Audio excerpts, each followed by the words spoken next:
Tšau, Gertrud. Tšau, Merili. Aitäh, et sa tulid siia väikesesse lühikesse minipodcasti, Täitunud unistus. Tahaks väga kuulata sinu unistustest, mis on täitunud ja üks unistus, suur unistus on sul kohe-kohe täitumas. Kas sa äkki ise räägid sellest veidike lähemalt? No minu praegune see suur unistus, mis siin kohe täituma hakkab, on minu oma fotostuudio, mis tegelikult ei ole üldse nagu pikaaegne unistus, sest ma arvan, et ma lihtsalt mingi hetk isegi ei osanud unistada sellest, et nagu see, ma arvan, see suurelt mõtlemine on tulnud siin viimaste aastatega. Et igatahes ma nägin ühte fotostuudiot kuskil Kanadas, kus on rippuvad lilled ja siis ma teadsin, et mul on ka vaja seda. Ma ei teadnud sellel hetkel absoluutselt, kus, mis või mida, et mõtlesin, huvitaks, ma peaks hakkama koju midagi tegema. Aga siis see mõte nagu jäi settima nii kaua, kuni ühel hetkel ühe teise fotograafiga läks jutuks nagu, et fotostuudio ja päris äge. Ja siis sealt nagu hakkas niimoodi vaikselt arenema, et kuni lõpuks viskasime Hendrikuga lihtsalt selle nagu küsimuse õhku, et kas kuskil on mõnda ruumi ja siis meieni jõudiski üks nagu täiesti ideaalne ruum Viljandi raudteejaama majas, kõrged laed, suured aknad, palju valgust, et praegu seal on üks söögikoht, aga ongi kuskil juuni lõpus enam-vähem saan need ruumid sealt kätte, et siis see söögikoht kolib kõrvale hoonesse ja siis ma saan hakata seal stuudios möllama. Et see on see minu, see praegu siis täitumisel olev unistus. Aga muude unistuste koha pealt, siis ma lihtsalt üks hetk avastasin, et ma tegin harjutust, et ongi unistamise harjutust ja kõik, mis ma kirja panin sinna nii-öelda eraeluliselt, siis ma nagu sain aru, et tegelikult nagu mul on see kõik olemas, et seda saaks nagu veel täpsemaks, on ju, aga nagu suures pildis mul on lihtsalt kõik olemas, et nagu ma hakkasin mõtlema, et huvitav, et kas ma siis ei mõtle liiga suur või nagu piisavalt suurelt, et nagu, et miks nagu ei tule midagi sihukest ja siis ma saingi aru, okei, aga nagu mul ongi praegu olemas see, millest ma olengi unistanud. Et see sihuke põnev koht, et nüüd jah, ongi siis tööalaselt on nüüd need uued unistused, mida nagu täitma hakata. Äge, kas sa korraks tuleksid selle juurde tagasi ja räägiksid, et mis on siis need eraelulised täitunud unistused, mis panevad sind veel küsitlema, et oota, kas ma siis ei unista nagu piisavalt suurelt või mis värk on, kas see on tõesti tõsi, et need unistused ongi täitunud kõik või?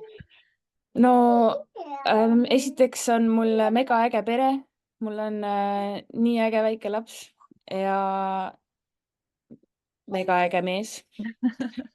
Me elame maal oma majas, meil on seal nii palju ruumi, et nagu noh, põhimõtteliselt üks asi, mida ma kunagi rääkisin, see, et ma tahan, et ma saan nagu oma kodus paljalt uksest välja astuda. Ma ei pea seda tegema, aga mul peab see võimalus olema ja nüüd on see võimalus.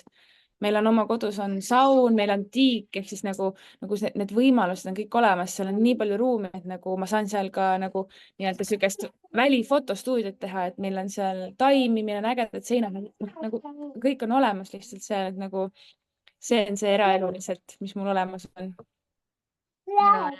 See on nii tähtis tegelikult, et sa paned seda ka tähele ja märkad seda ja mõtledki, et okei, kuule, et aga tegelikult täna ma elangi juba oma seda täitunud unistuste elu. Räägi korraks sellest ka, et sa ütlesid, et mingi hetk sa võtsid teadlikult aega, et okei, unistada ja sa kirjutasid üles, et mismoodi see praktika sul välja nägi?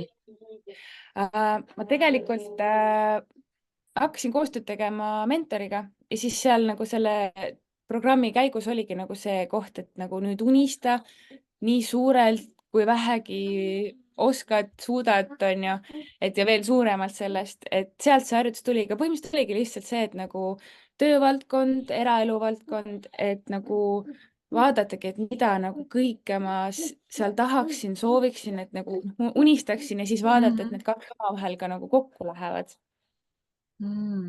Väga hea harjutus.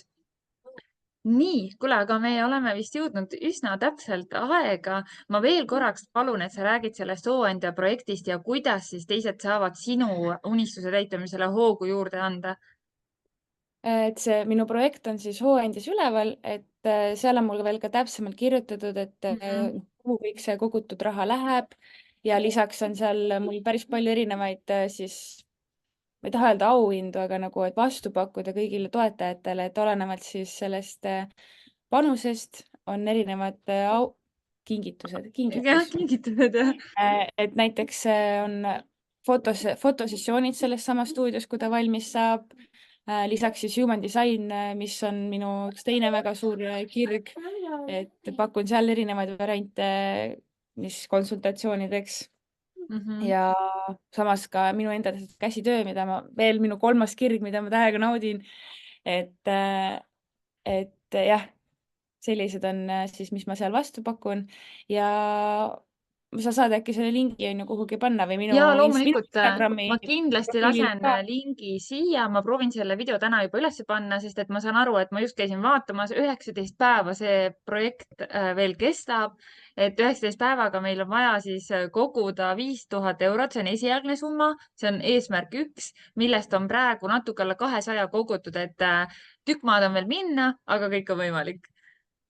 No jah, mul nagu, kui ma seda kokku panin, seda projekti, siis mul oli nii tugev tunne, et nagu ma saan aru, aeg on lühike, summa on suur, aga ma tean, et see tuleb kokku. Nagu ma ei tea veel täpselt, kuidas, et kas ta tuleb selle hooandjaga kõik on ju selles suhtes, aga ma tean, et see tuleb nagu, sest et nagu see stuudio tuleb. Aga tegelikult selle ma ütlen ka, et enne nagu korra mul käis läbi mõte, et kas ma hakkan seda asja ikkagi ajama. Ja siis ma sain aru, et see on see, et kui ma seda ei tee, siis see on see, mida ma hakkan kahetsema. Kui ma lihtsalt ei proovi seda, et no võib-olla see stuudio, ammendab ennast mingi hetk ära, on ju, aga ma olen seda proovinud ja ma olen näinud seda ja ma tean, mis see on, et igatahes praegu ma nagu täiega kaifin seda ideed, et mul on see stuudio ja ma saan seal nagu täiega lihtsalt luua. ja seda on nii ilus vaadata, kuidas su silm särab selle peale, kui sa sellest projektist räägid, kui sa sellest stuudiost räägid ja kui sa räägid oma kirgedest. Mina olen ju käinud sinu juures mitu korda pildistamas ja ka sinuga tegime seal Lille stuudios pilte ja need tulid tõesti nii ilusad, et oleks tõesti armas, kui sinul oleks oma stuudio, kus sa siis oma käe järgi veel oma valitud lilled paned, on ju, et ma võin silmad kinni panna ja väga kergusega visualiseerida seda, kuidas me seal stuudios juba nagu pildistame. Ja Ja see on äge. Kuule, Gertrud, aitäh sulle, et sa jagasid. Laseme selle siit kanali pealt ka lendu ja ma soovin nagu kogu südamest, et see unistus täituks sul kergusega ja sinu jaoks parimal moel. aitäh. Olgu. Tšau. Tšau.